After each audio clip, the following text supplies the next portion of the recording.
Good evening. Welcome to Grand Blanc Township Board Meeting for Tuesday, April 15th. If we could all rise for the pledge, please. I pledge allegiance to the flag of the United States of America and to the republic for which it stands, one nation, under God, indivisible, with liberty and justice for all. And Clerk Robertson, will you please call the roll? I would be happy to call the roll, Mr. Supervisor. Trustee Fike? Here. Trustee White? Here. Trustee Hugo? Here. Trustee Brown? Here. Treasurer Yancho? Yes. Here. Myself, of course, I'm here. Supervisor Bennett? Yes. 7 members present, a quorum. Thank you. And now we will entertain a motion for approval of the agenda. Got a motion by Ms. Hugo, supported by Mr. Brown. Motion by Hugo, supported by Brown on the agenda. Trustee White? Yes. Trustee Brown? Yes. Trustee Fike? Yes. Trustee Hugo? Yes. Myself, yes. Treasurer Yancho? Yes. Supervisor Bennett? Yes. 7-0, motion passes. Thank you. And now we will open the floor for public comment. We have comment cards over here. I think that saw a few people filling them out. If you want to step forward and hand us your comment card, I guess. Yeah, go ahead, Ms. Briggs. Sorry, I didn't silence it because I'm the timekeeper. I know it. You're good. It's just the school reminding me for the first time, first All out right. of 5. But So, Ms. Briggs, come on up. We'd love to hear from you. We would allow everybody 3 minutes or less to give us their public comment. So it's my understanding that You it, can move the microphone down towards you too, just so. can y'all not hear me? There you go. Well, and it's also live streaming, so we want to make sure that Okay. they hear you. So it's my understanding that tonight there'll be a decision on Jeannie the, Briggs, yep, you said that. Go ahead. I'm sorry. yep, Jean Briggs, Green Meadows Road. That there'll be a decision on the rezoning of the Baldwin Road vacant parcels 1226-300-008 and 1226-300-009. Is that correct? It's on the agenda, but It is on the agenda. So, forgive me, this is my first time at one of these meetings. Is that going to be voted on then tonight for passing, or what is the status Well- of that? just so we get it straight, the public comment is where you comment, and then we don't necessarily go back and forth. You make your comment, Okay, and then we will proceed. Otherwise, it resets our whole agenda in term, but we are having it on the agenda. It is on the agenda tonight, and we have some copies over there in case somebody didn't pick one up. okay, But we are discussing it tonight. It'll be up to the board what action they decide to take. okay, all right. I didn't mean to be No, that's what I was asking I just want to for. make sure everybody knows that, yeah, in terms of asking questions, what have you, you can present those, and possibly they'll be answered during the meeting, but our public comment isn't meant to be a back and forth. Understood. Okay, I appreciate the direction. So, I think my concern would be that I provided, along with some of my neighbors, on May 16th, 2024, it was accepted via email by Scott, your office, and I actually came in and spoke to others here, where we had a grave concern about those 2 parcels being rezoned. We actually listed out multiple reasons and had multiple questions. Everything from the placement, per the Neighborhood Commercial Act for Grand Blanc Township, the master plan, we specified the pages.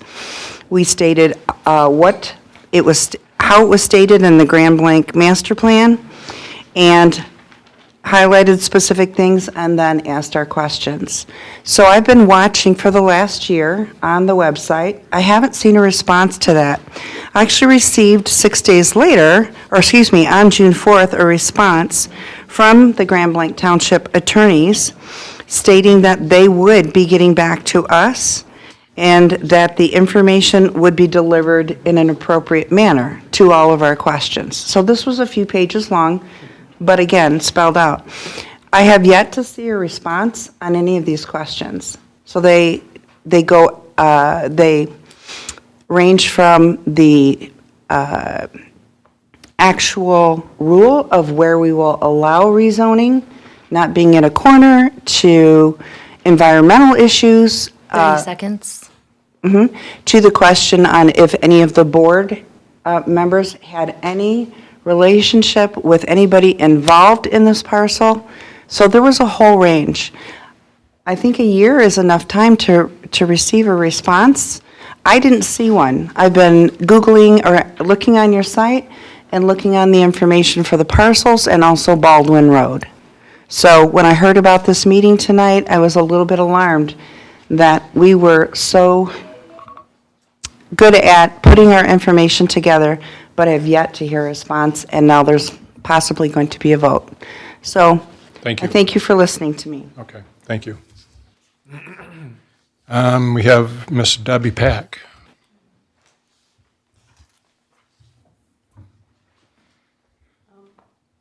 I guess a lot of people have, oh, I guess you need my name and, Nope, nope, you got it? you can go ahead and give us your Okay. name again if you'd like. Okay. Bring the microphone down a little bit. so- Okay.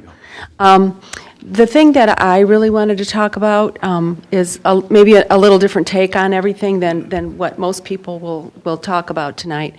But, we are concerned since our property butts right up to the property in question. And we are concerned both for a couple of reasons, both, and number one, we don't know exactly what's going to go there, and I don't know if that is known at this point. But there have been a couple of things that we downloaded, possible plans. We're concerned about, one of our major concerns is the water flow, how the water flow. We have two ponds on our property, and our pond is low, and if the plan that is in place for a nursing home, and I'm not sure that's written in stone, I don't know if that's actually going to happen, but there's a lot of hardscape in that plan, and that water's going to go somewhere, and it will go in our yard, and we're concerned about that. We're concerned that I guess you have a relationship with the people that are trying to get the zoning changed. And you also have a relationship with us, your constituents. And I think you have to decide, is this a transactional relationship that you prefer to favor, or do you prefer to favor a relationship with your constituents where you're concerned about their well-being? Because our property values will go down. And I see it as not a win-win situation. If something was proposed that would not interfere with the aesthetics or with the financial aspect of our concerns, we would be fine with it. I'm not opposed to somebody making an investment in order to make money. I have no problem with that. 30 seconds. The problem I have is when someone makes a profit off at our expense. And that's our concern, and I hope that you as a board will take into consideration the fact that we have been a neighborhood for decades, and a well-established neighborhood. We're good friends. We like our situation the way it is. We are not opposed to change, only change that costs us. Thank you. Okay, Mr. Larry Pack. Yeah, if you want to bring up your slip, if you want to bring that gentleman's slip with you, Mr. Pack. Yep, if the gentleman behind you, though, if you want to grab his for her. Oh, here he is. Here he is now. No problem, not a problem. I'm Larry Pack. Debbie and I live right on the property line, on the north side of this property in question. And I have a pole barn that's probably 25 feet from the property line. If the setback is 50 feet from the barn, it's going to be right adjacent to our property. And I think the thing that, a couple things bother me is, I haven't seen an Eagle report, And I think that's really, I think that's really going to be a big deal. We have issues with water in this area anyway, and because our house and my neighbor's house are probably the highest points in the county, and everything kind of drains away from them. And I've talked to people that have owned, Mr. Gainey, whose family owned that land at one time, had a farm there, and he said that there are a lot of wetlands. And of course, I think whoever the civil engineers did the work that drew the site plan know about those things if they looked at the land. But on the one site plan, there's whether this is a nursing home or what, I don't know what it's going to be, but it's right up against the property line. That includes roof, and it also includes parking lots, and it also includes roads. That's all hardscape, and the water has to go somewhere. There's a swale just to the west of that building that goes directly into our pond. And I'm afraid that if all this hardscape is put in place, the water will wind up in our backyard. And it may influence even the tile drainage around the house, which would be a problem. And it'd be a problem for us. And whoever, if it's a problem for us, it will be a problem for whoever owns that property. I can guarantee it. So that's one issue. The other issue is the light, and I talked to Mr. Bennett about that a little bit, and he assures me that lighting won't be a problem, but there's a parking lot back there, and I'm sure it will have some influence on our privacy. Those things are significant in terms of changing the aesthetics. A year ago, pardon me? 30 seconds. Oh, 30, I'm on a Sorry. timer. Okay, I didn't know that. Okay, but I did talk to a lot of the neighbors in Woodfield and Braymore, and those folks are not in favor of this. They believe that it should be in keeping with one of the nicest neighborhoods in the county, really. To put a commercial development next door, right next door to it, I think is inappropriate.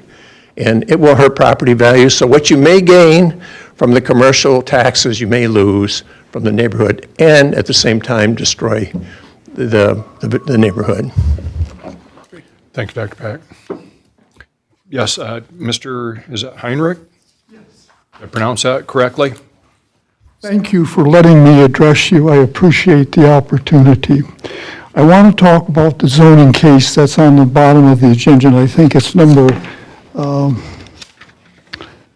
I don't see the number here, let's see. Yeah. 677. Right. Okay, first of all, when all of us bought our homes in this area, we carefully checked the zoning. And then when we bought our homes, we took our mortgages out, we paid our whole life to pay these houses off. Now they want to come back and rezone this property, which if it was zoned differently when we bought the property, we wouldn't have bought in the first place. We had a contract with the township. If you change that zoning, I think you're breaking that contract. Secondly, I think this is the epitome of spot zoning. If you rezone this parcel, there'll be residential R1 on the west, on the north, in the east, and the south is bounded by Baldwin Road. That is spot zoning by definition. Now,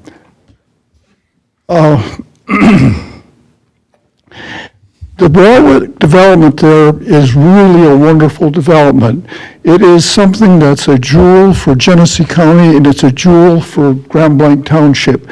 When you let that be built and you come back later and change the zoning right up against it, how is anybody ever going to come and build something nice like that here because they can't trust it if we go ahead with that rezoning? What this zoning case is all about is money. An individual, an investor, has bought this for a very low price. He was offered twice as much money as he had paid for it. He said, no, I want 6 times as much. And the people that own this are not benefited. It's just a rich investor. Now, in my opinion, there is no basis for this rezoning. This property is developable as residential property. The housing on the east has been, since we've lived there, has been sold 3 or 4 times. A couple times it was sold as a fixer-upper house, so, kind of a fire sale, if you want to call it that. Now, all a person has to do is buy that piece of property, put in a private drive along in gravel, very inexpensive, then those 2 parcels back there can be developed as residential, the way that they were intended for in the first place. Where do you Now, I think the board has got a choice to make. They can choose between the residents who have worked hard here, spent their whole lives paying for their houses and so on, or somebody from the outside that's going to come in, make a whole bunch of money, and disappear and leave a mess behind. And then one last comment. If you rezone this, all the parcels on the other side pretty soon are going to ask to be rezoned, and that's going to lead to a cancer going down Baldwin Road. I really appreciate the opportunity to address you. Thank you very much for listening to an old man. How long have you lived in the township, Mr. Heinrich? Mr. Heinrich? How long have you lived in that house? Well, my father and I built the house that we live in 1976. Okay. We moved back, I had gone to Texas to start a plant. We moved back and bought the house from my dad in 1982. We built a house next to him so he could live next to us. So He now- has since passed away, we've sold it. Okay. So we're long-term residents. And beside that, prior to that, we lived in Concord Green. Then when our company was starting a plant, I had to go to be the engineering manager, so I was gone for 4 years. But other than that, I've lived in the township since the 60s. Okay, thank you. Thank you. During the course of our meeting, our discussion with regard to the rezoning, we'll attempt to answer the concerns that were brought forward in the public comment. So while we may not answer them right now, we'll get to those when we get to that portion of our agenda. And we'll try to answer most, if not all, the concerns that were raised. Okay, any other public comment? Okay, seeing no further public comment, we will close that and move to public hearing. And item 5A, we have a public hearing to take comments on Resolution 2025-3 regarding our noise ordinance. And we have Mr. Smith here, if anybody has any questions for Mr. Smith. We've talked about it previously, as I think this is our second meeting with regard to the noise ordinance. Any board members have any additional questions we haven't answered in the past? Okay. Public hearing, Mr. Supervisor? Yep, we'll open the public hearing. At 6:18 PM. Does anybody wish to comment on the specific item of our noise ordinance amendment? Anybody wish to make comment? Seeing no comment regarding our noise ordinance, we will close the public hearing at 6:19. 6:19 PM, Mr. Supervisor. Thank you. And we will move on to item 6, which is approval of the consent agenda. Ms. Hugo makes that motion, supported by Mr. White. Consent agenda. Motion by Hugo, supported by White. Trustee Hugo. Yes. Trustee Fike. Yes. Trustee Brown. Yes. Trustee White. Yes. Treasurer Yancho. Yes. Myself, yes. Supervisor Bennett. Yes. 7-0. Motion passes. Thank you. Seeing no old business, moving on to new business. Item A, the board will consider a motion to approve the construction engineering services agreement for the Embury Cook Pathway from Rowe Professional Services in the amount of $169,000 and allow Superintendent Limita to execute all contracts. And we have Scott Haymeyer from Rowe Engineering with us this evening. Good evening, Scott. Good evening. Yep, Scott Helmeyer with Rowe Professional Services Company. Just planned on coming tonight in case there were any questions about the project or the proposal you have in front of you for approval. So I see the trees have been starting to be cut, or they probably have already been cut. Yeah, all the trees are down because of the funding. There's an endangered species provisions that come into effect, so we have to have all the trees down by, I believe it's sometime mid-April. Okay. So that work was done by the road commission, and then the township will reimburse the road commission. Right. Okay. Any questions regarding the pathway? We're excited to see the work begin. Yeah, that's too. Mr. White? Did we get, there was an outstanding easement, did we finally get that? Yes, we did. I don't know, Mr. Lima, do you want to comment on that easement? Yeah, the last one was on the corner of Embry and Grand Blanc Road, and that easement was locked down and recorded 3 weeks ago. Okay. I'm excited to see the work begin. So, okay, seeing no further questions, anybody want to care to make the motion with regard to the construction engineering services agreement? I'll make a motion to approve item 8A on the agenda. Okay, supported by Mr. Brown. Motion by Yancho, supported by Brown. Trustee White. Yes. Trustee Fike. Yes. Trustee Brown. Yes. Trustee Hugo. Yes. Myself, yes. Treasurer Yancho. Yes. Supervisor Bennett. Yes. 7-0, motion passes. Thank you. Thank you, Scott. Item B, the board will consider adopting Consumers Energy Resolution 25-5 to add 18 additional streetlights for the cost of $1,800 to the existing Grandview Lake Special Assessment Lighting District and authorize the township supervisor to execute all related contracts and documents. Good evening, Mr. Boggs. Good evening, everyone. The subdivision of Grandview Lake, their HOA has reached out about adding streetlights to the existing, or the second phase that was finally built out. As you know, the infrastructure was put in originally, and then recession hit, and then another developer came in and developed all the lights, or the lots, and now it's all dark out there. So this would add 18 streetlights to complete that out. Been numerous complaints on how dark it is out there. Any questions, concerns? It's a heck of a price. How do they, Right. The infrastructure was already in, so all they had to do was set the poles. That's why it's, but this includes the materials and the labor? yes. But if you go to replace an existing light, it's a lot more expensive. Well, What do you mean, like, over, like we had over in Warwick Trail. We're yes. looking at replacing some lights. Yes. It was astronomical. And now they're looking at it as operation and maintenance. So now, like, I live in Braymore, so, you know, when a light goes bad, like the sodium vapor lights, Right. they'll replace with LED now. So, Yeah. Does that lower our electric bill then? yes. For the special assessment district. Yes, yes. LEDs significantly cheaper on the unmetered rate. Great. And the lights are looking great along Dort, too. They are. By the I way. talked to Gabe today, so we have some conversation of finishing that. Good. Any questions, Mr. Boggs, of Grandview Lakes? Okay. Anybody care to make you making the motion, Ms. Hugo? Motion by Hugo, Supported by Mr. Fike. supported by Fike on item 8B. Trustee Fike. Yes. Trustee White. Yes. Trustee Hugo. Yes. Trustee Brown. Yes. Treasurer Yancho. Yes. Myself, yes. Supervisor Bennett. Yes. 7-0, motion passes. Thank you, Mr. Boggs. Item C, the board will consider a motion to adopt Resolution 25-6, which will enact the park rules and regulation.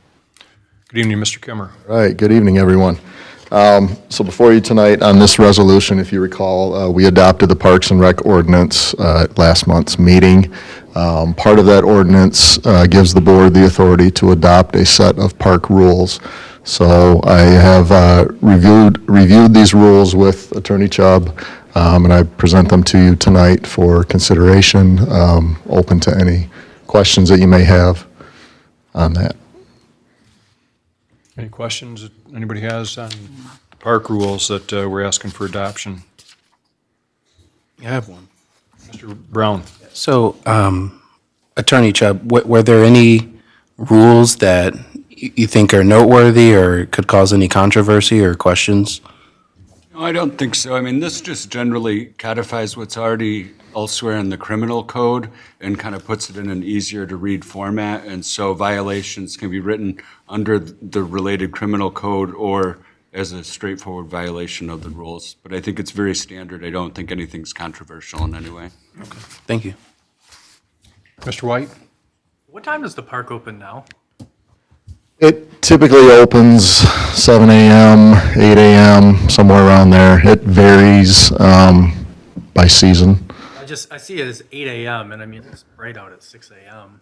We- in summer. So We can change that if you would. I understand half the year 8 a.m. is perfectly fine, but I mean, a lot of people are up bright and early and if you can't get to the park until 8. Sure. It would, yeah, I mean, it has more of a function of when our workers start to go out there and unlock it and go out. So we would have to just assign extended hours for somebody to go in to open it up earlier.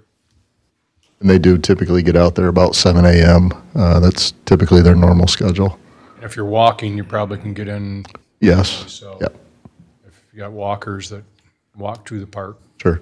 We could change the language dawn till dusk. We could pick a start time, whatever you guys prefer. Yeah. I was gonna say, I like dawn till dusk. I think that gives you flexibility for, to account for seasonality. So. Okay. So if we put that, what rule number are you looking at with regard to hours? Section 2.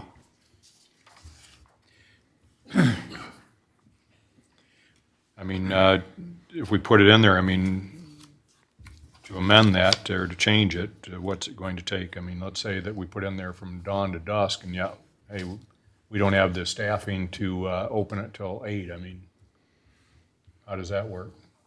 That's something we certainly have to consider. Right, and I think, I mean, you may want something in there that it's subject to change, based on season or something, or leave it open, because you'd rather it was more open, that it gives us the latitude to be able to make that adjustment versus, I mean, this idea is that it's going to allow us to enforce some rules in the park by having the ordinance that allowed us to adopt the rules. I don't know that we're in there looking to write tickets because somebody was in there before 8 a.m., Right. quite frankly, because we're not in there enforcing it. It's Correct. It's more about just trying to, to establish some sort of rules, and it's probably a bigger deal that it's closed at dusk. If we put in there that it's open from daylight to dusk, then it's light at 5:30 and somebody's out there like, why isn't the park open? Your park rules say you're open. I mean, I think we're trying to walk sort of a balance beam here. I think the subject, because I mean, if we have a bad storm and we shut down the park, it's pretty obvious, or like we had the tornado this past year where we were closed for a few days, actually.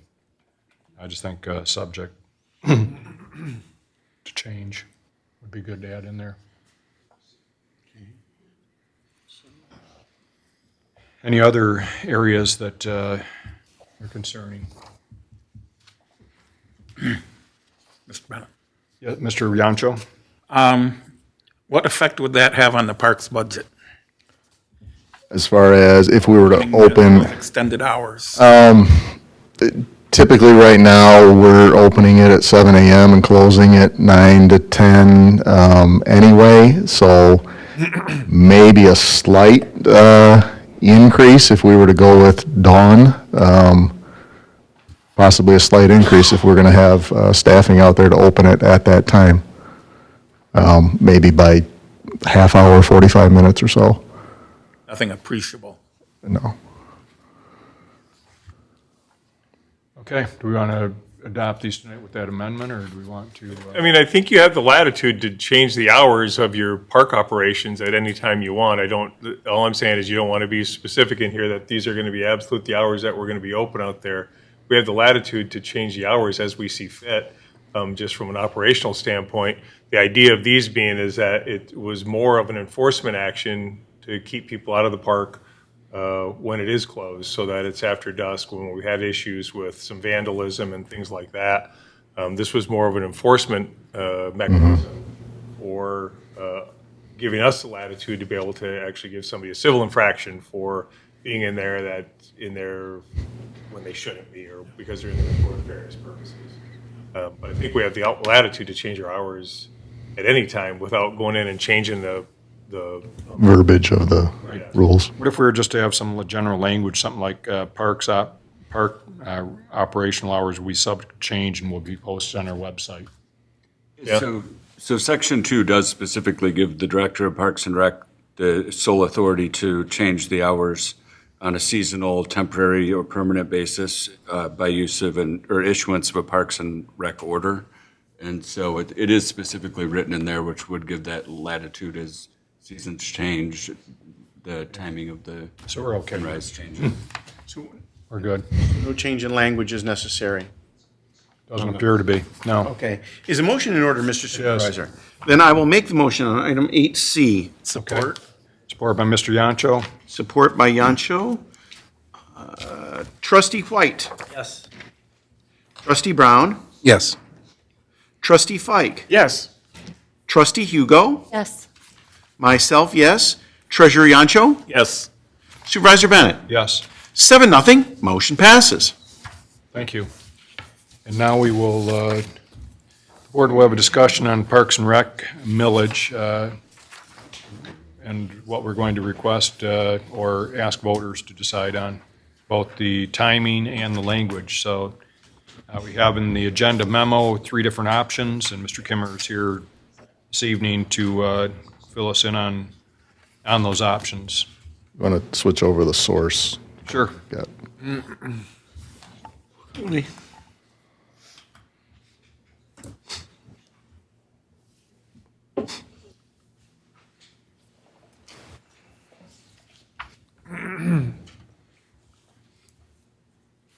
Okay.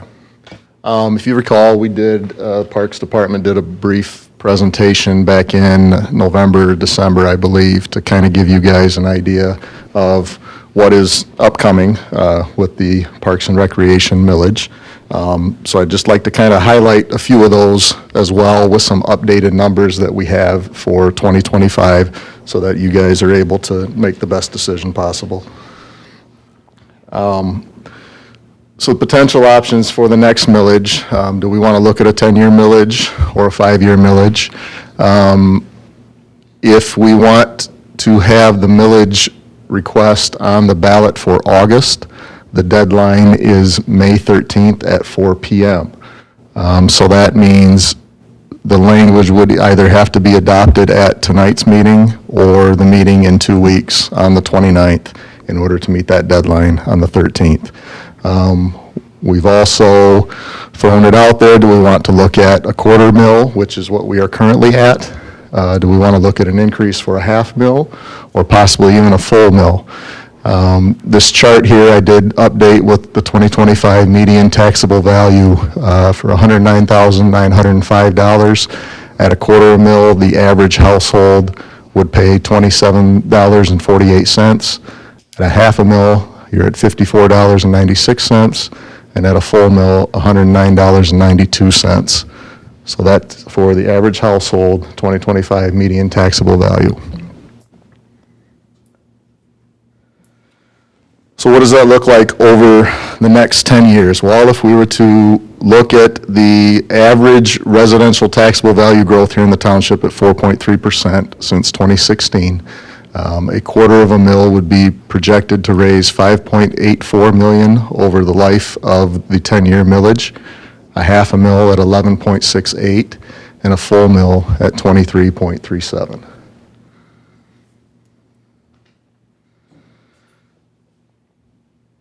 So as part of our strategic planning with the Parks and Rec Department, with our admin team, with the board, we've identified some essential projects at the park that we've got an approximate price tag of about $5 million for those list of projects. That could be completed theoretically if we were to remain at a quarter of a mil. Some of these include an irrigation system for soccer fields. That irrigation system is currently out of service at the soccer fields. South Pavilion re-roof, we really do need to take a look at some safety netting at some of the softball fields. One of the other items on there is, we've talked about this, is sanitary sewer in the park. Now, what that may entail, could be gravity main, it could be pump station systems, it could be septic fields. But the reality is, if we are going to expand further facilities, restroom facilities, concession facilities, whatever that may be, we are going to have to address how we're going to handle the sanitary sewer. That could be, splash pad. There's a number of items that I've heard from you guys, that we've heard from the community that they would like at the park. So at $250,000, there's a good chance we could tackle most of these items here. Now, keep in mind, at this level, this does not allow for us to allocate funds for matching funds for grants. A lot of these grants we go for, they typically like to see at least a 50% match or a 25% match, where we're really utilizing those dollars to get the most bang for the buck. So we have right now, we currently have a grant for $500,000. Correct. That required a $500,000. $500,000 match.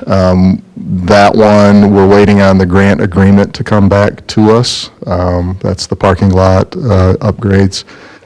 We also have a grant application out there for a splash pad and a pickleball court. We brought those to you guys a few weeks ago. Those do require some matching funds as well. So we've really been able to leverage some of those matching funds, but at the expense of not tackling some capital improvements at the park. So the potential projects that could possibly be completed with a $500,000, that would be the existing list of approximately $5 million of improvements, and then we're also estimating an additional list in the neighborhood of $6 million, so $11 million total in project improvements for a $500,000. Some of those items there, we could possibly look at, lights on the road throughout the park, the pickleball courts, really putting some money into the Perry McGrath Historical Park. I mean, that's a park we have in our system that sometimes gets forgotten about. We could look at irrigating the baseball and softball fields for fields 2 through 5. Currently, we have an irrigation system for the lower quad, fields 7 through 10, but we really need to address the irrigation at the upper quad as well. So this kind of gives you an idea of $11 million estimated of improvements that we could tackle with a $500,000. And over what time frame are we looking at these again, Mr. Kimmer? This is over a 10-year period. It would be over a 10-year millage here. Okay. So this is kind of comparing $250,000, $500,000, and then if we were to go to a full mill, now, we're looking at, okay, can we, pave the roads through the park? I know splash pad is a big big want in this community. Yes, we have a grant application in right now. We'll see where that goes. We've talked about, things like an amphitheater, possibly acquiring other land for pocket parks, an indoor, outdoor pavilion, flexible space. There's, a number of things that we could possibly do with a full mill. Maybe even start to look at a community center. I know we've talked about that too, to really establish a community center here in the community. And so just a reminder, I wanted to bring this one back to you guys as well. This was the results of our community survey that we had in 2024. 74% of the respondents said they would support a renewal of the current millage at $250,000. And then 57% were in favor of a millage increase to 1 mil. And then just this final summary page here. So again, essential improvements, we've identified potentially $5 million worth of essential, an additional $6 million of additional improvements for a total of $11 million. And again, you have those dollar figures there for what would be projected as revenue for the Parks and Rec Department at each one of those millage levels. And I have Senya here as well tonight if you have any questions for myself or her. And then in front of you tonight, you have a resolution, 3 different resolutions, one for a quarter of a mil, one for a half a mil, and one for a full mil that are there for your consideration. Okay. Well, any questions, concerns? Mr. Fike? The August millage, would we be the only thing on the ballot? Aware of anything else, but I don't know for sure. You don't know. there might be other taxing entities that might be considering something. I don't, The filing deadline hasn't come yet. So Yeah, the filing deadline again is May 13th. Not that I know of, but I don't know for sure. there's no election here locally. So. No. In the past, have we always approved park millages here? Well, we didn't always have one. Yeah, This was our first. Yeah, we actually, when we were looking at going on our own with the park, and it's when we first initiated this park millage. I don't know what the percentage was exactly, but it did receive, what was it? 72%. 72% the first time, so it had overwhelming support. So before that, we were operating, by the seat of our pants in terms of trying to afford any capital improvements, and the park was falling to pieces, literally. Everything from safety issues with playground equipment to benches at the, on the stands being dangerous and having to close them. So the millage has done a ton of work out there. There's a lot more we'd like to do. So yeah, this is the first renewal, or first discussion of renewal. Well, we heard from the survey that the residents support this. I think so. They like our parks, and they want to support them. I think that's a strong thing. I mean, what more could we get? We did a random survey we assume is accurate that said more than half of the people in this township would support 1 mil. Something to think about while we know right now it's a tough economic time. Sure. The tariffs and all this stuff. People are feeling a little, If you don't go out to the park, you may not see this, but if you go out to the park regularly or just even just drive through to see the number of people out there on any given day, and I'm not talking about any day that there's an organized, when there's an organized activity out there, the number of people swells dramatically, but just on an ordinary day or morning, it's amazing to see how many people go out there. When we were going through the whole COVID issue and things were shut down, that park was a lifesaver for a lot of people apparently, because we had more people, I think, than ever at that park. So it definitely is an asset that our residents appreciate. And I'd even say on Saturday I was there, and there was probably 200 people at the park. And the only concern that I heard was that for whatever reason on Saturday it closed at 2, and everyone wanted to stay. So I think it's good that people are open to a quarter mil and some are open to a full. And I think you generally get what you pay for. So it's important for us to come to them with some sort of marketing material so that we can continue to fund our parks well. I think, we can look at also some partnerships too with doing some of these major projects. I know Mr. Lehman and I have had some discussion on that we give our residents not only pay a millage for our park, but they pay one for the county parks. And I think it's about $1.5 million the last time we did the math on it that we give to the county from Grand Blanc Township. And we get nothing of that $1.5 million that we collect and give to the county because we don't have a county park here.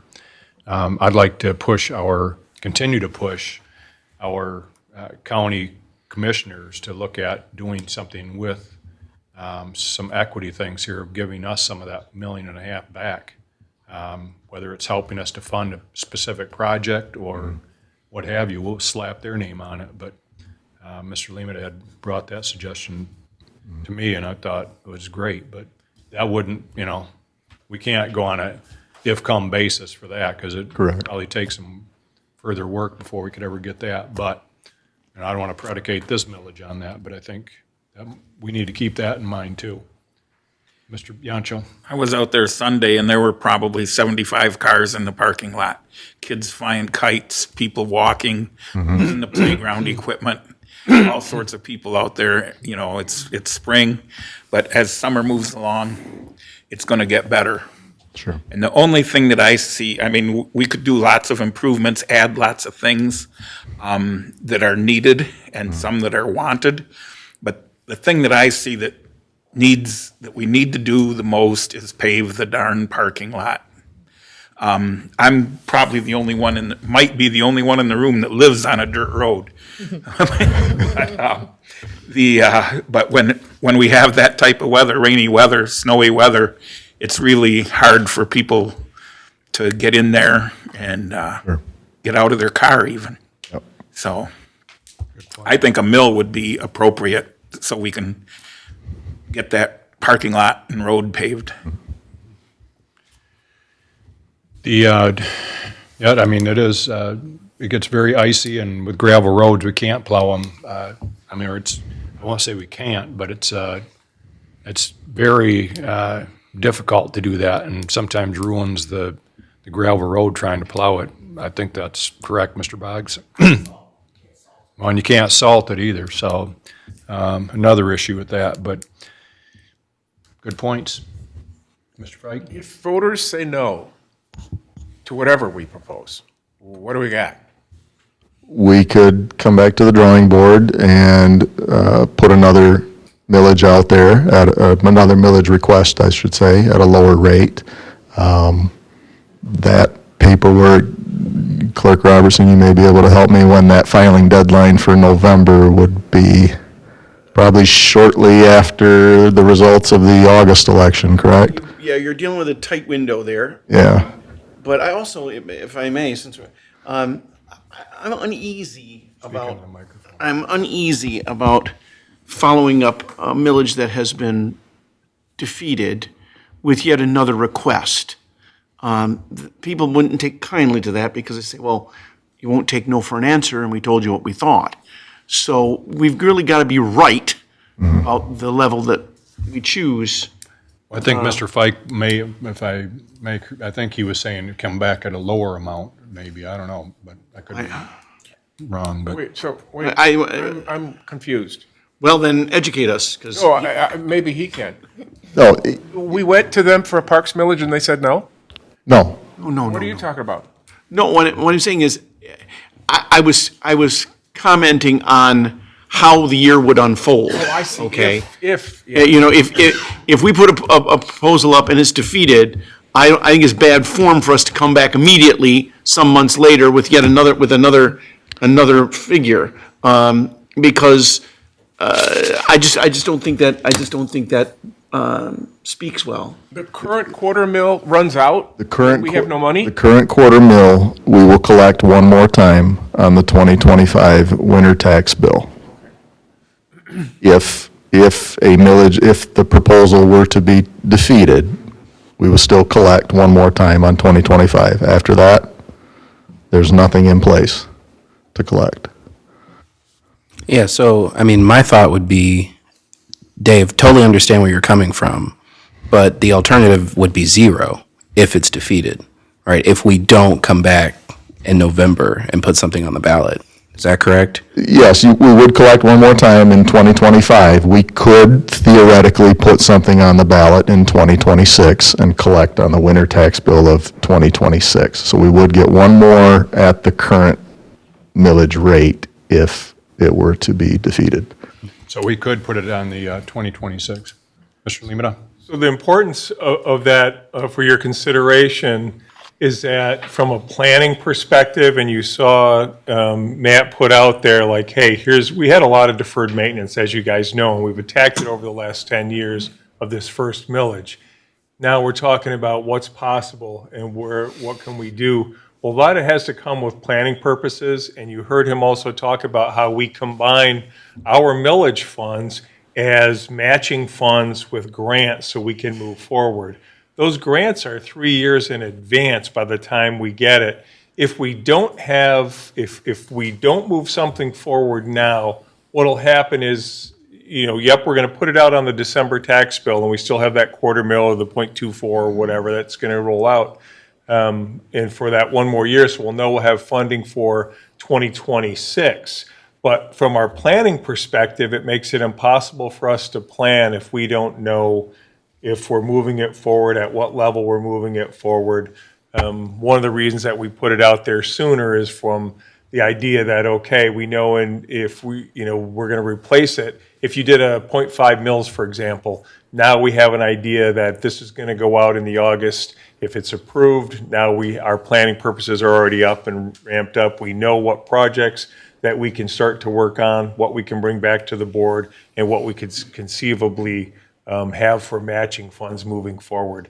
If we have to wait to do that, our planning stops. We lose a couple years of the momentum that we have for going after those grants because we don't have the commitment of the matching funds.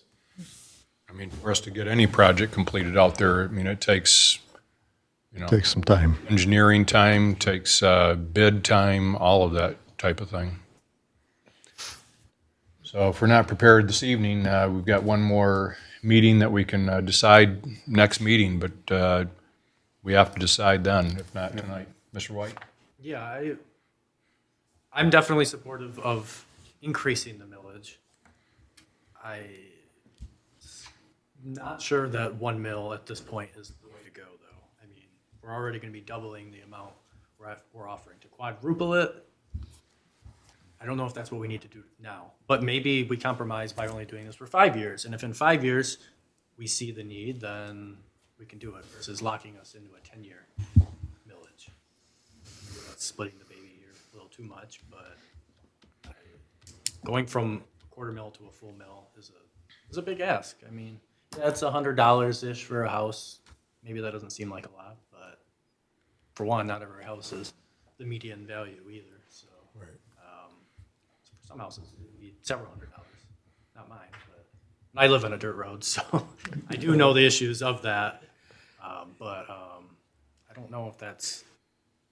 There was a lot at the half mil we could do that would still be a huge improvement versus the full mill, which a lot of those are, I don't want to quite say pie in the sky, but sort of pie in the sky, quasi pie in the sky. How's that? Okay. All right. Mr. Yancho? If we asked for a half a mil and got a half mil for 5 or 10 years, is there a possibility that within 2, 3, 4 years, we could ask for another millage to add on to that? You can always add to it, sure. You can always, if you look at how these resolutions are even written, is that if this was successful to go through, we would place it then on the December tax bill. And so we're really saying we will not collect the current 0.25 mils or with the rollback amount, and we'll replace it with whatever the new millage amount, if it was approved, would be. We did that with police millage. We've done that in the past where we basically aren't going to collect that final year of this millage, and we're putting the new one in place. So yeah, you can always do that. I will just tell you that bringing it back up in 5 years makes it, people, 5 years seems like a long time, but it's a very short window. People are like, we voted for this again, and now it's back in front of us. I would encourage you to go the 10 years at whatever level that, makes sense for the board, but I would strongly encourage you to look at the 10-year millage so it doesn't come back around as quick. Okay. I could support Paul's proposal of half. I think normally I'd go for the one because the survey said they'll do the one, but under these current situation that we have right now in this country, it's a tough sell. That's the mega site, though, aren't you? Well, That's a whole other story. I'm sorry, I couldn't miss that opportunity. Okay, well, do we want to wait till next meeting? What's your choice? No, let's be prepared to vote on it 2 weeks from now, Mr. Okay. Supervisor. The item on item 8D is a discussion. It isn't presented as an action item on the agenda for tonight. We definitely have to make a decision in 2 weeks. That's what I'd like to see. Mr. Yancho? I'd like to ask if the board members would all support some type of an increase, whether it be half a mil or a full mil. I would. So we can focus our attention. Yeah, I believe that I would be in favor of increasing it. Yep. Anybody else want to comment? I think we've heard Mr. Robertson. Yes. I've said my piece. I'd like to vote on the issue in 2 weeks. Okay, All righty? so Dave's the unknown. Okay, with that, we will move on to, thank you, Mr. Kimmer. 8E. Yes, thank you, Mr. Kimmer. Item 8E, the board will hear the second reading of Resolution 2025-3 Noise Ordinance Amendment and consider a motion to adopt the amendment. Any discussion? We have Mr. Smith here. Good evening. Good evening.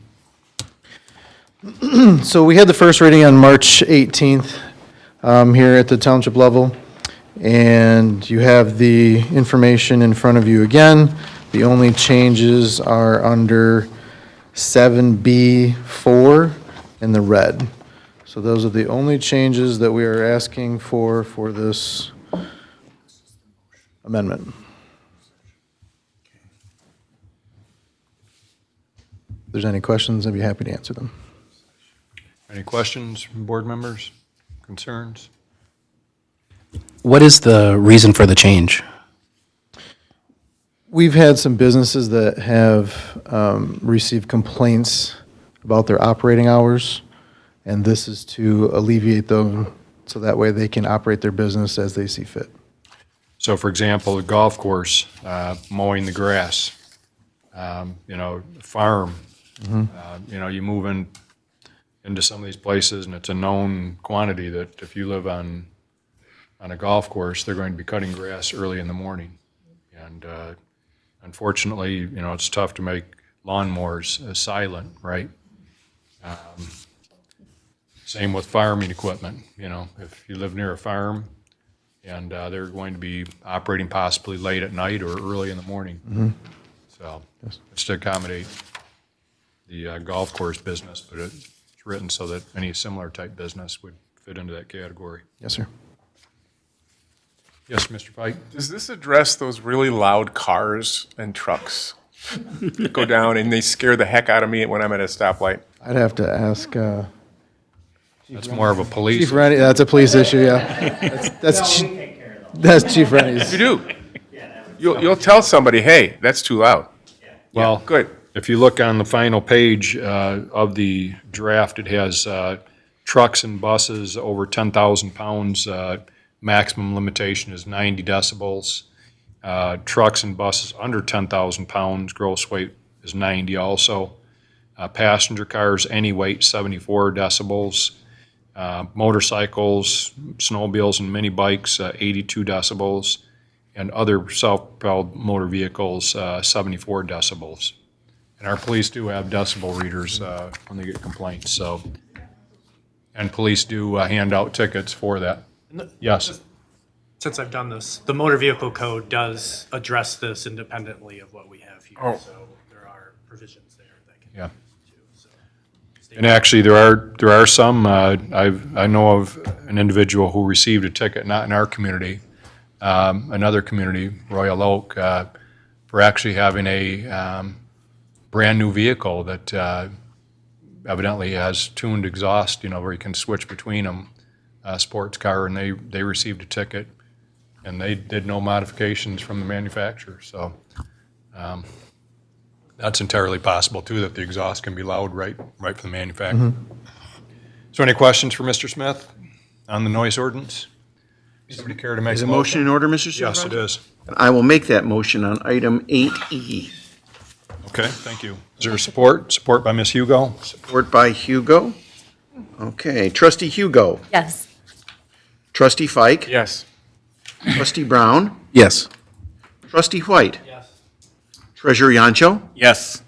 Myself, yes. Supervisor Bennett. Yes. 7-0, motion passes. Thank you. Thank you, Mr. Smith. Okay, item F, the board may choose to enter closed session with Township Attorney Anthony Chubb pursuant to MCL 15.268(1H to discuss an attorney-client privilege memorandum that is exempt from disclosure to MCL 15.2431G. Is a motion in order, Mr. Supervisor? It is. Then I will make that motion to go into closed session under item 8F. Support. Support by Mr. Yancho? Supported by Yancho. Record roll call, Mr. Supervisor? Yes, please. Trustee Brown. Yes. Trustee Hugo. Yes. Trustee White. Yes. Trustee Fike. Yes. Myself, yes. Treasurer Yancho. Yes. Supervisor Bennett. Yes.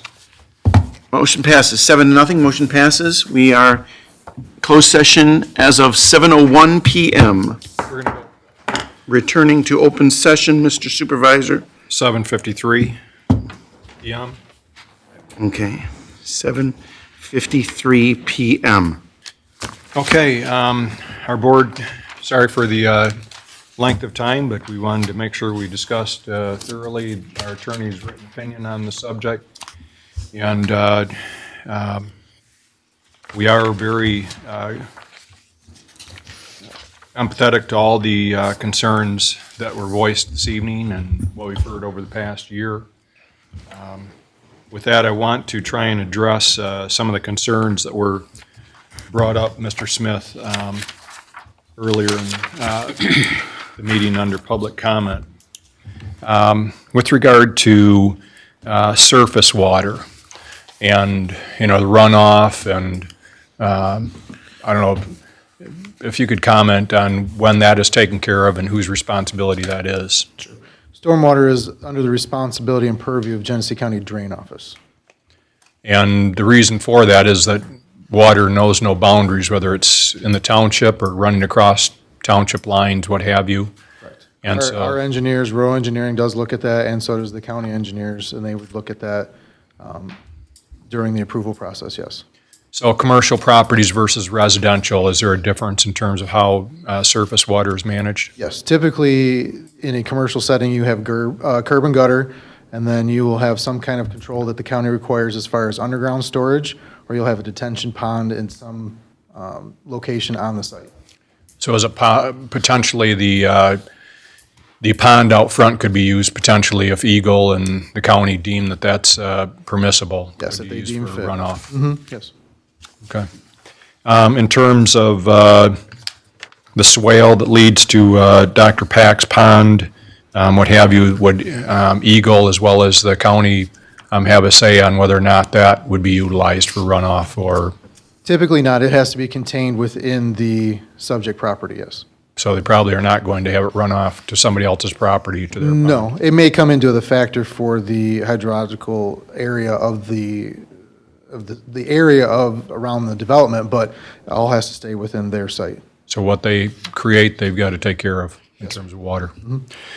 In terms of lighting, when does that come into effect in terms of, I know we've had a couple of developments where they were in the vicinity of residential area. When is that looked at as far as the, I forget the name of the term for the, it's not a topographical, but basically a metric of, showing where the light's going to, what do I call that? Photometric plan. Photometric plan, showing the lighting for the place. You guys, I know our site plan looks at that, right? Yes, yes, sir. So the photometric plan is part of the site plan approval. It states that there cannot be any foot candles of 0.00 to exceed 0.00 at any lot line. Okay. Let's see. Also, with that butting up to residential, there's a provision in the ordinance that says within so many feet of residential that the poles, the light poles cannot exceed 15 feet. Okay. Typically, they can go up to 25 feet. What is spot zoning, and is this a case of spot zoning, or could it be looked at as spot zoning? Spot zoning is when the master plan and the future land use map, you try to rezone a piece of parcel that is outside of that plan. In this case, this is not a spot zoning. The future land use map calls for neighborhood commercial in this area. Okay. As far as what else here, any other questions that we didn't, that we received that anybody wanted to have answered? In terms of the roadway there, Baldwin Road, Mr. Leamet, I know that prior to even our master plan, I believe there's documents that show that Baldwin Road has been an east-west corridor for quite some time, or the plan was for that. Is that what you recall? Yeah, it's been discussed in prior master plan updates. In fact, if you look back, going back to when the Dort Highway extension was mentioned to come through, it was to connect to Baldwin Road, which is recognized as a future major east-west corridor. It's why the Township DDA worked from the Dort Highway extension to expand that to 3 lanes all the way up to Ruby Street, with the idea that they're still working to finalize that, so it will be a 3-lane corridor with a left turn lane all the way down to Saginaw. What has happened with the semi count at that intersection of Baldwin and Holly over the past couple of years? Yeah, I don't have those numbers with me, but it was significant. And a big part of that plan, you have to remember, when the county did their traffic studies, and they rate them just like a report card, you know, A, B, C, D, E, F. A lot of the areas on Baldwin Road, Baldwin and Holly were F multiple times during the day. That's part of where the expansion of Baldwin Road went through. It's part of why Dort Highway went through. It was to address a lot of those traffic issues, and a lot of it's coming out of an industrial development area where we do have, you know, Mara Technologies, Ligera, Magna, Kaiser. Price Park, where it's designed to do exactly that, to get the commercial traffic back to I-75. Well, I recall early on, I think it might have been prior to me being on the board, was plans for a boulevard on Baldwin Road, at least west of Holly Road. And I was, you know, a little bit interested in what was going on with that, because I think the thought was similar to portions of M59, which not everybody was pleased with that kind of widening, but I think they found it not to be feasible just because of the space that would be required. But it's probably also why Meyer, they own the property, correct? They do. They still own the property on the southwest corner of Holly and Baldwin Road. Also, they're still doing that corridor study on US 23. That's been active for multiple years now. It's always been considered that eventually US 23 and Baldwin will have an interchange to continue to move east-west traffic. That's been long planned, long before our DDA was in existence, long before any of this came in. That's been in the works for, you know, like a couple of decades. It's also been a major issue for Genesis in asking to have that open so that they could have expressway access to 23. Right now, people have to either go south to Ann Arbor or meander through Thompson Road and what have you, which isn't the easiest course. Mr. Chubb, can you just kind of lay the background on what board has before it and how boards are supposed to make their decisions on zoning issues like this to avoid liability? Yeah, sure. So the conditional rezoning application that's before the board tonight, it was under the Michigan Zoning Enabling Act, which is a state law. When you receive a conditional rezoning request, it then directs you to your local ordinance to, which is our zoning ordinance, to set forth, sets forth the standards of review.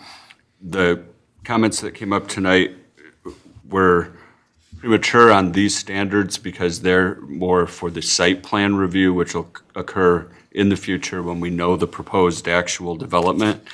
Our zoning ordinance is, that sets the standards is section 7.3.5. It enumerates 14 different factors. to review the conditional rezoning application against. The combination of these, which I find it to be consistent with, in addition to the fact that it's consistent with the master plan, I think show that this is a conditional rezoning request that's proper under the Zoning Enabling Act. Does anybody else have any questions from our board or comments, or?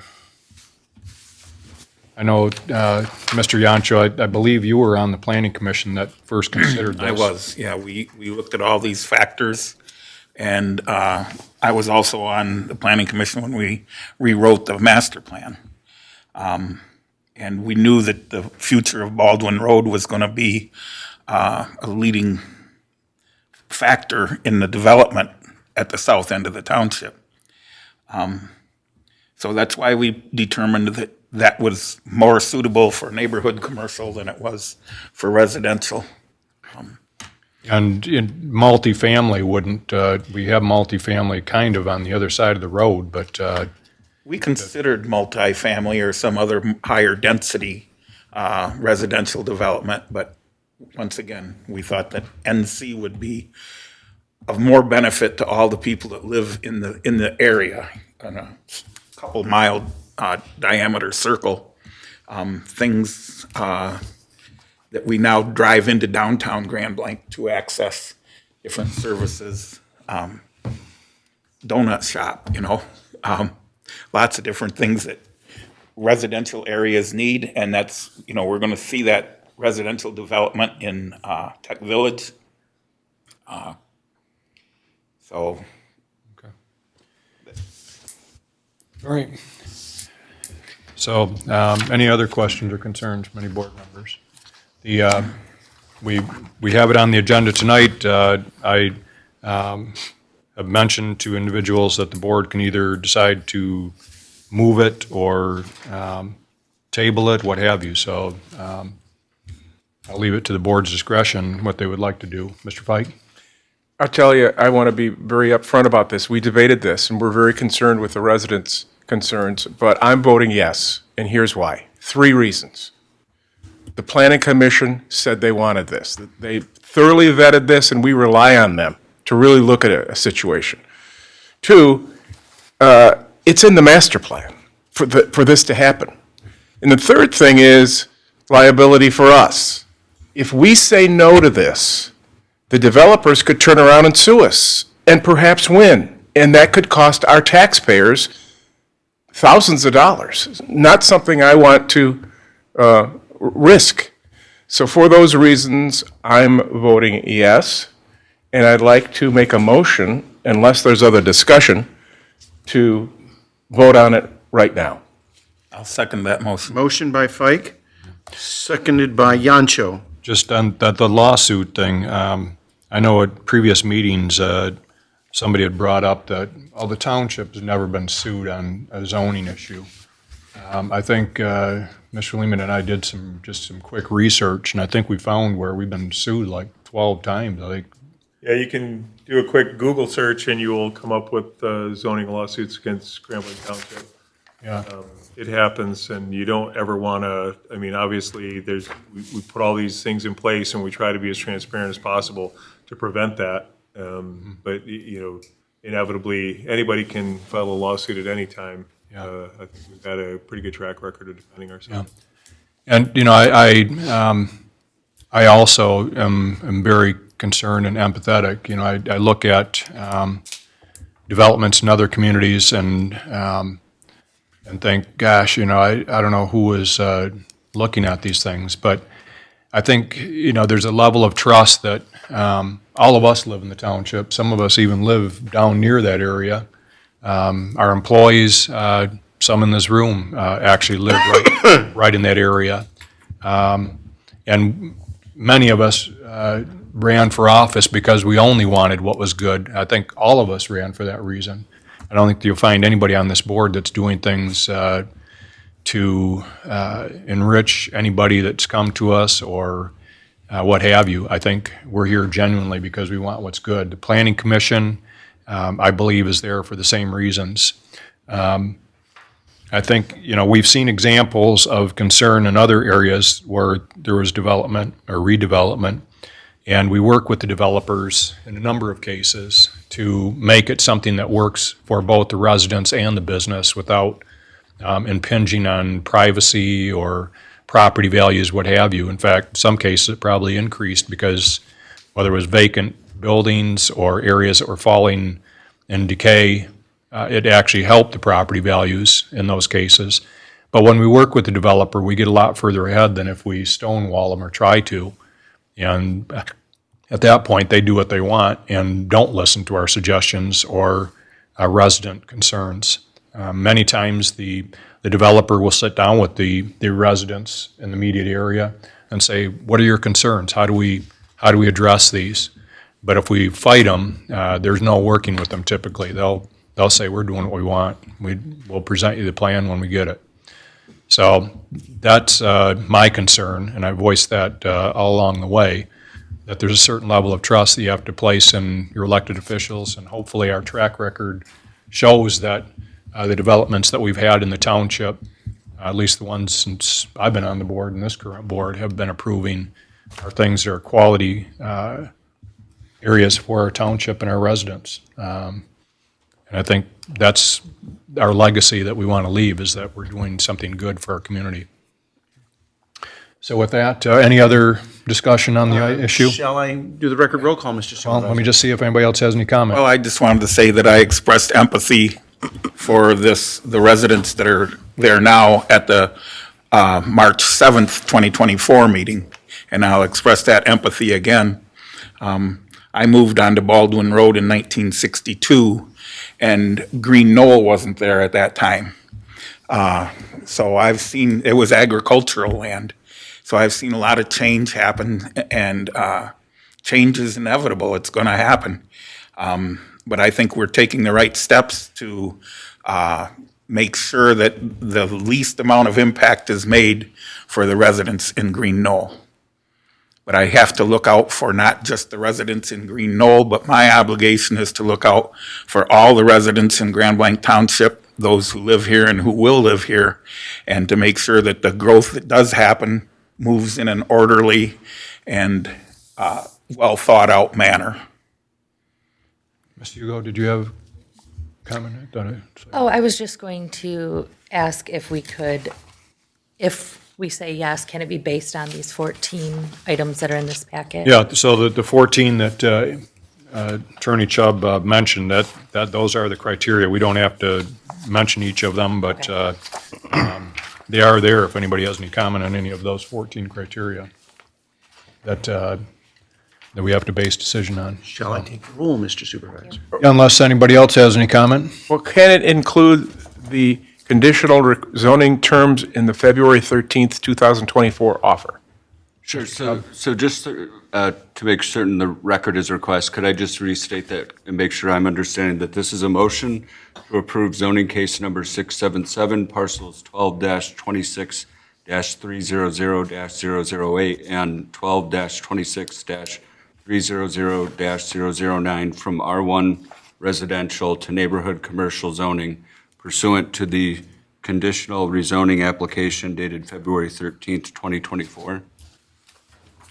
Yes, because they added some additional conditions to it that would further restrict the use of that property, which I think all of us appreciate, and I'm sure the residents will appreciate as well. Shall I call the roll?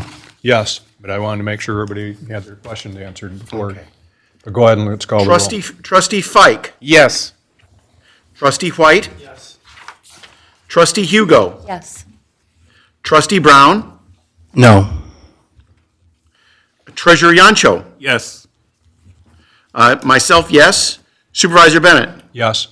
6-1, motion passes. Do we need a note on the no vote in terms of which criteria that's based on? Because the motion was successful, I don't think that's necessary. Okay. Thank you. Okay. Very good. Future agenda items, item 9A. Thank you. Okay, next item, future agenda items. The board will be presented with the 2025-2028 strategic plan for adoption at the April 29th board meeting. Anything you want to mention on that, Mr. Lemata? I have the notes that were captured by Dr. Bender from your strategic planning session. I will be working with Matt and Melissa, as I wasn't in attendance for the full thing. We'll recapture what Lou thought that he had captured in the areas that were your major goal areas, and we'll put those plus the sub-goals and the one-year expected tasks, and we should have those before you, hopefully at the meeting on the 29th. Very good.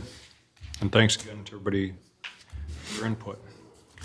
With that, Sarah, anything, Ms. Hugo, anything on the planning commission you want to mention? I have nothing to report. Anything from the treasurer's office, Mr. Young? No. Anything from the clerk's office? No, sir. You have an election that's going well? May 6th, we're gathering, people are dropping their absentee ballots into the boxes provided and bringing them into the office, and we are processing them in due course. We're, doing what's required. Okay. Mr. Fike, anything with Metro Alliance? No. The police committee, we haven't had a meeting, but I think you'll be receiving an annual report from the police here shortly. It's in a packet. Okay, I knew I got it.